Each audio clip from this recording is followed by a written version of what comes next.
Hello friends, once again you all are welcomed on the channel Private Education Friends। आज फिर से हम करने वाले हैं कुछ खास प्रपोजिशंस जो आपके एग्जाम के लिए काफी इंपॉर्टेंट है, या फिर आपको इंग्लिश को बेहतरीन बनाना है, अच्छा करना है, तो इन यूजेस को आपको सीखना ही चाहिए, जानना ही चाहिए। तो फ्रेंड्स, अगर अब तक आपने चैनल को सब्सक्राइब नहीं किया है तो प्लीज चैनल को सब्सक्राइब कर लें।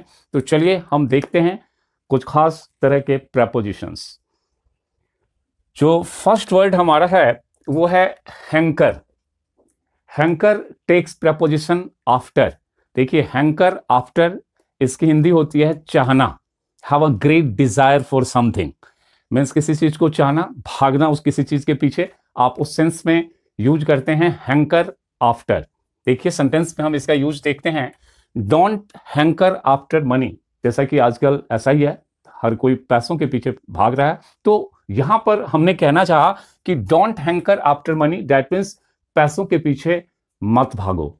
या फिर देखिए, most of the people hanker after fame, मतलब जो अधिकांश लोग हैं वो फेम के पीछे जो है भागते हैं। और तो आपको हैंकर के साथ जो है जब भी यूज करेंगे प्रपोजिशन तो वो यूज करना है आपको आफ्टर। और इसका मतलब हुआ, मैंने बताया, भागना किसी चीज के पीछे, या किसी चीज को चाहना, या फिर किसी चीज के लिए जो एक ग्रेट डिजायर होती है हमारी, तो उस सेंस में आपको जो है हैंकर आफ्टर का यूज करना है। चलिए, जो नेक्स्ट वर्ड हमारा है वो है होप। गौर कीजिए, hope takes preposition for. Hope एक वर्ब है, तो आपको जब भी आप होप का यूज करेंगे तो होप के बाद आपको फॉर का यूज करना है। तो इसको हम सेंटेंस में देखते हैं, my father always hope for the best. That means इस सेंटेंस की जो हिंदी हुई कि मेरे फादर हमेशा ही बेस्ट के लिए जो है होप करते हैं, मीन्स उम्मीद करते हैं, आशा करते हैं हमेशा ही बेस्ट के लिए, सबसे अच्छा के लिए। या फिर देखिए, I hope for my great success. और कीजिए, I hope for my great success, that means मैं आशा करता हूं, होप करता हूं अपनी ग्रेट सक्सेस के लिए, एक बड़ी सफलता के लिए। तो आपको ध्यान रखना है, होप टेक्स प्रपोजिशन फॉर। अब गौर कीजिए, दूसरा जो वर्ड है हमारा वो है होपफुल। अब दोनों का मीनिंग जो है करीब करीब सेम है। देखिए, होप जो है एक वर्ब है, तो जब आप होप लिखेंगे तो उसके साथ आपको फॉर का यूज करना है। लेकिन जब आप होपफुल लिखेंगे, होपफुल एक एडजेक्टिव है, तो जैसे ही होपफुल आप लिखेंगे तो होपफुल टेक्स प्रपोजिशन ऑफ। आपको होपफुल के बाद फॉर का यूज नहीं करना है, उसके बाद आपको ऑफ का यूज करना है। अब देखिए, इसी सेंटेंस को, ये जो सेंटेंस हमने यहाँ होप फॉर से बनाया था, अब हम इसी को होपफुल ऑफ से बना सकते हैं, और दोनों के सेंस में किसी तरह का फर्क नहीं है।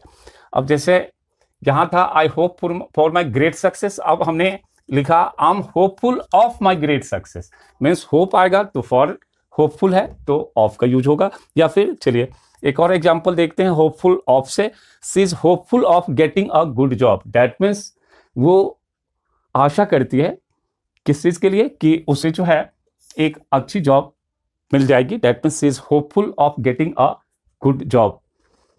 चलिए, नेक्स्ट जो हमारा वर्ड है ये भी एक एडजेक्टिव है, दिस इज हार्मफुल। गौर कीजिए, यहां पर स्टूडेंट्स खूब गलतियां करते हैं। हार्मफुल टेक्स प्रपोजिशन टू, लेकिन स्टूडेंट्स जो है फॉर का यूज कर देते हैं, जो कि गलत होता है। जैसे कि एग्जांपल हमने लिया, smoking is harmful to health, कि स्मोकिंग जो है वो हेल्थ के लिए हार्मफुल है, दैट मीन्स खतरनाक है, हानिकारक है। या फिर excess talking is harmful to us, मतलब बहुत ज्यादा टॉक करना मीन्स टाइम को वेस्ट करना जो है वो हम सबों के लिए क्या है, हार्मफुल है, हम सबों के लिए ही जो है खतरनाक है। तो आप अल्टीमेटली ध्यान रखेंगे, हार्मफुल टेक्स प्रपोजिशन टू। आप यहां पर फॉर का यूज करने से बिल्कुल बचें। नेक्स्ट आता है हियर। तब देखिए, हियर टेक्स प्रपोजिशन टू, और इसका मतलब होता है किसी चीज का उत्तराधिकारी होना या फिर वारिश होना। अब आप इसको यूज कैसे करेंगे, तो देखिए सेंटेंस के अंदर हमने सेंटेंस लिया, Rohit is heir to his ancestral property. That means इस सेंटेंस में हमने कहना चाहा कि रोहित जो है वो अपने एंसेस्ट्रल जो प्रॉपर्टी है, दैट मीन्स जो पूर्वजों की प्रॉपर्टी है, उसका उत्तराधिकारी है। तो यहां पर आपको यूज करना है हियर टू। या फिर नेक्स्ट सेंटेंस देखिए, she is heir to a large property. अब हमने इस सेंटेंस में कहना चाहा कि वह एक बड़े प्रॉपर्टी की उत्तराधिकारी है, उसकी वारिश है। चलिए नेक्स्ट जो हमारा वर्ड है वो है हजार्ड। हजार्ड ये भी एक एडजेक्टिव है। Hazard takes preposition to. Hazard के बाद भी आपको प्रपोजिशन टू का यूज करना है। अब देखिए कैसे यूज करेंगे इसको। जैसे सेंटेंस लिया, wet roads are a hazard to new drivers, यानी कि हमने यहां कहना चाहा कि जो वेट रोड्स होते हैं, मीन्स जो गीली सड़कें होती है, वो जो है न्यू ड्राइवर्स के लिए एक हजार्ड है, एक खतरा है, मीन्स काफी डेंजरस है। तो आपको हजार्ड के बाद जो है प्रपोजिशन टू का यूज करना है। चलिए नेक्स्ट सेंटेंस हमने लिया कि diving is a great hazard to us. मान लीजिए कि हमें तैरना नहीं आता है और डाइविंग करना चाहें तो इट्स अ ग्रेट हजार्ड। तो हमने कहना चाहा कि diving is a great hazard to us, means diving करना जो है हमारे लिए खास करके एक बड़ी ही खतरनाक चीज है, मतलब बहुत ही ज्यादा हानिकारक है। मीन्स डाइविंग हम ना करें, हम कुछ इस तरह से कहना चाहते हैं। चलिए नेक्स्ट जो वर्ड लेते हैं दैट इज हिंडर। अब देखिए हिंडर जो एक वर्ब है, हिंडर टेक्स प्रपोजिशन फ्रॉम। आप जब भी हिंडर का यूज करेंगे तो इसके बाद आपको सिर्फ प्रपोजिशन फ्रॉम का यूज करना है। और कीजिए, I hindered her from going there. Hinder from का मतलब होता है किसी को रोकना। अब इस सेंटेंस का जो मतलब बना कि मैंने उसे वहां जाने से रोका। I hindered her from going there.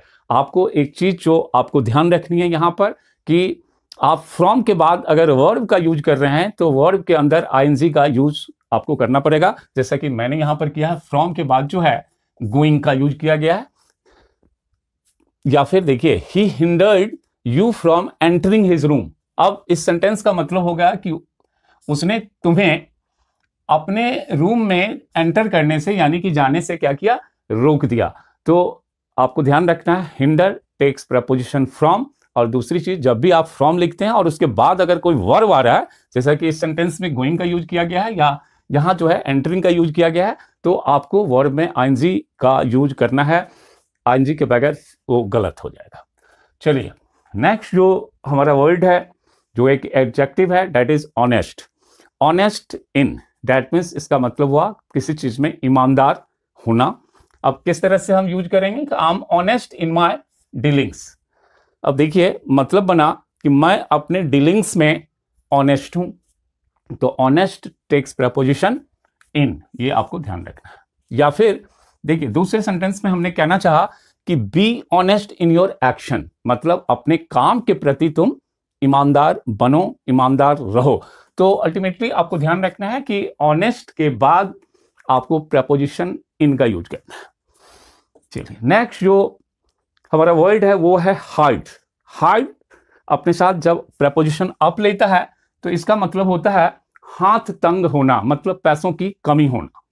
तो जब भी पैसों की कमी होने की सेंस, अगर उस सेंस में आप यूज कर रहे हैं तो आपको हार्ड अप का यूज करना है। तो चलिए देखते हैं कि हम इसको जो है सेंटेंस के अंदर किस तरह से यूज करेंगे। और कीजिए, many people are hard up during कोविड-19। आपको पता है कोविड-19 चल रहा है और इस समय बड़े सारे लोगों का हाथ तंग है, पैसों की कमी है काफी सारे घरों के अंदर। दुख की बात है ये, लेकिन जो भी है, तो हमने यहां पर सेंटेंस में कहना चाहा कि बड़े सारे जो लोग हैं उनका हाथ जो है तंग है इस कोविड-19 के पीरियड में। या फिर गौर कीजिए, she is hard up this days. अब इस सेंटेंस का मतलब हुआ कि आजकल उसका हाथ तंग है, मतलब उसे पैसों की कमी है। चलिए नेक्स्ट जो वर्ड है हमारा वो है हॉबनॉब। शायद आपने नहीं सुना होगा पहले, बट आप इसको समझिए, आप इसका यूज कीजिए। Hobnob takes preposition with. अब देखिए हॉबनॉब के साथ आपको प्रपोजिशन विद का यूज करना है, और हॉबनॉब विद का मतलब होता है spend time in friendly manner, मतलब यूं टाइम स्पेंड करना इधर उधर, that is called hobnob with. तो हम देखते हैं इसका यूज सेंटेंस में। देखिए, नेवर हॉबनॉब विद लायर्स। अब इस सेंटेंस में हमने कहना चाहा कि कभी भी जो लायर्स हैं, जो झूठे लोग हैं, उसके साथ अपना टाइम मत बिताओ। क्यों, आप समझ सकते हैं, लायर्स हैं तो फिर उस तरह की चीजें आपके अंदर भी आ सकती है या फिर दिक्कतें आ सकती है। तो बहुत इंपॉर्टेंट है, हमने कहना चाहा नेवर हॉबनॉब विद लायर्स। या फिर गौर कीजिए, दूसरा सेंटेंस लिया, don't hobnob with bad company. Bad company that means जो बुरी संगत है। हमने कहना चाहा कि बुरी संगतों में अपना टाइम जो है मत बिताओ। क्यों, क्योंकि दिक्कत आ सकती है, आप समझ सकते हैं। तो don't hobnob with bad company. तो अल्टीमेटली आपको ध्यान रखना है, जब भी आप हॉबनॉब का यूज करें तो आपको प्रपोजिशन हॉबनॉब के साथ जो है विद लगाना है। चलिए नेक्स्ट जो हमारा वर्ड है वो है होल्ड अप। Hold up. अब देखिए, होल्ड अप का मतलब जो होता है, इसके दो मतलब होते हैं। एक तो है पुट समथिंग फॉरवर्ड, मतलब किसी चीज को आगे बढ़ा देना, या फिर rob something using threat, means किसी को थ्रेट दे करके, धमकी दे करके रॉब करना, that is called hold up. अब इनका यूज हम कैसे सेंटेंस में करेंगे, ध्यान दीजिए। सेंटेंस हमने लिया, और flight was held up by fog. तो होल्ड अप का जो आप थर्ड फॉर्म में यूज करेंगे, ये सेंटेंस हमने पैसिव वॉइस में लिया है, तो होल्ड, हेल्ड, हेल्ड इस तरह से बनता है। तो थर्ड फॉर्म का यूज किया हमने, तो ये बना, और flight was held up by fog, मतलब हमारी जो फ्लाइट थी वो फॉग के कारण क्या हो गई, हेल्ड अप हो गई। या फिर गौर कीजिए, my uncle was held up by robbers last night. अब देखिए यहां पर जो हमने हेल्ड अप का यूज किया है, तो इसका मतलब रॉब के सेंस में यूज किया है, थ्रेट दे करके, और इसका मतलब है कि जो मेरे अंकल थे उनको लास्ट नाइट जो है रॉबर्स के द्वारा हेल्ड अप किया गया, मतलब उनको जो है थ्रेट दे करके उनको रॉब कर लिया गया, लूट लिया गया। तो आप इस तरह से जब भी सेंटेंस में यूज करेंगे तो यकीनन आप प्रपोजिशन में खास करके किसी तरह की गलती नहीं करेंगे। तो फ्रेंड्स, अगर अब तक आपने चैनल को सब्सक्राइब नहीं किया है तो प्लीज आप चैनल को सब्सक्राइब कर लें। साथ ही अगर ये वीडियो आपको पसंद आया हो तो आप इसे लाइक कीजिए, अपने फ्रेंड्स के बीच निश्चित रूप से आप इसे शेयर कीजिए, और साथ में आप कमेंट बॉक्स में कमेंट डालना ना भूलें। Thank you.